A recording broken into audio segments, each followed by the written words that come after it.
नीति वचन अध्याय 6 कुल पद 1 से 35। अन्य चेतावनियां। हे मेरे पुत्र, यदि तू अपने पड़ोसी का उत्तरदायी हुआ हो अथवा परदेशी के लिए हाथ पर हाथ मारकर उत्तरदायी हुआ हो, तो तू अपने ही मुंह के वचनों से फंसा और अपने ही मुंह की बातों से पकड़ा गया। इसलिए हे मेरे पुत्र, एक काम कर, अर्थात तू जो अपने पड़ोसी के हाथ में पड़ चुका है, तो जा उसको साष्टांग प्रणाम करके मना ले। तू न तो अपनी आंखों में नींद और न अपनी पलकों में झपकी आने दे, और अपने आप को हरिणी के समान शिकारी के हाथ से और चिड़िया के समान चिड़ीमार के हाथ से छुड़ा। हे आलसी, चींटियों के पास जा, उनके काम पर ध्यान दे और बुद्धिमान हो। उनके न तो कोई न्यायी होता है, न प्रधान और न प्रभुता करने वाला, तो भी वे अपना आहार धूपकाल में संचय करती हैं और कटनी के समय अपनी भोजन वस्तु बटोरती हैं। हे आलसी, तू कब तक सोता रहेगा? तेरी नींद कब टूटेगी?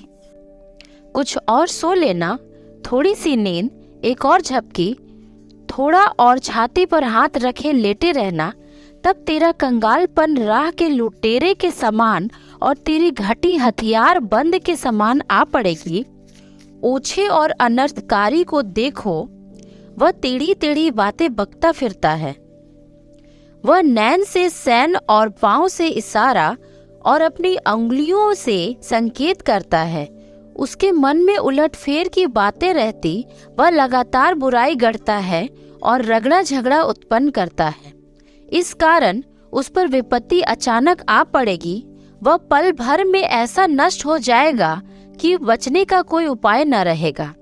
6 वस्तुओं से यहोवा बैर रखता है, वरन 7 है जिनसे उसको घृणा है, अर्थात घमंड से चढ़ी हुई आंखें, झूठ बोलने वाली जीभ और निर्दोष का लहू बहाने वाले हाथ, अनर्थ कल्पना गढ़ने वाला मन, बुराई करने को वेग दौड़ने वाले पांव, झूठ बोलने वाले साक्षी और भाइयों के बीच में झगड़ा उत्पन्न करने वाला मनुष्य।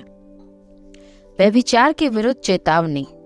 हे मेरे पुत्र, मेरी आज्ञा को मान और अपनी माता की शिक्षा को न तज।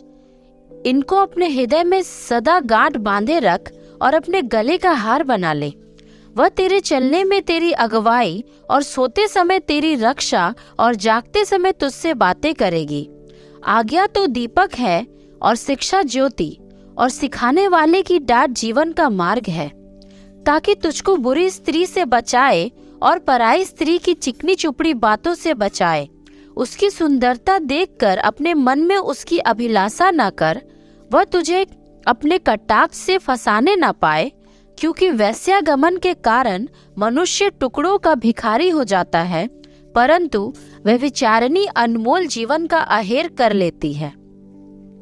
क्या हो सकता है कि कोई अपनी छाती पर आग रख ले और उसके कपड़े न जले? क्या हो सकता है कि कोई अंगारे पर चले और उसके पांव न झुलसे? जो पराई स्त्री के पास जाता है उसकी दशा ऐसी है, वरन जो कोई उसको छुएगा वह दंड से न बचेगा। जो चोर भूख के मारे अपना पेट भरने के लिए चोरी करे, उसको तो लोग तुच्छ नहीं जानते, तो भी यदि वह पकड़ा जाए तो उसको 7 गुना भर देना पड़ेगा, वरन अपने घर का सारा धन देना पड़ेगा। परंतु जो फर स्त्री गमन करता है वह निरा निर्बुद्ध है। जो अपने प्राणों को नष्ट करना चाहता है वही ऐसा करता है। उसको घायल और अपमानित होना पड़ेगा और उसकी नाम धराई कभी न मिटेगी, क्योंकि जलन से पुरुष बहुत ही क्रोधित हो जाता है और पलटा लेने के दिन वह कुछ कोमलता नहीं दिखाता।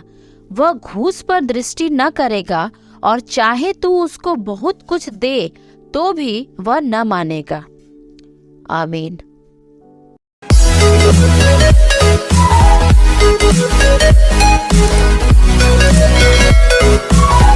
Thank you.